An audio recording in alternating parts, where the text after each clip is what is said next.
جو کھڑے اور بیٹھے اور لیٹے ہر حال میں اللہ کو یاد کرتے اور آسمان اور زمین کی پیدائش میں غور کرتے اور کہتے ہیں کہ اے پروردگار تو نے اس کائنات کو بے فائدہ نہیں پیدا کیا، تو پاک ہے، تو قیامت کے دن ہمیں دوزخ کے عذاب سے بچائیو۔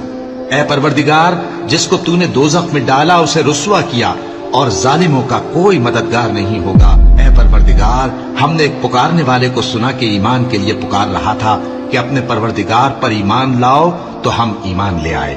سو اے پروردگار ہمارے گناہ معاف فرما اور ہماری برائیوں کو ہم سے دور کر دے اور ہم کو دنیا سے نیک بندوں کے ساتھ اٹھائیو۔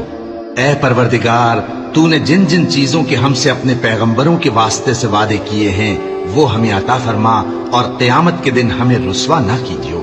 کچھ شک نہیں کہ تو خلاف وعدہ نہیں کرے گا۔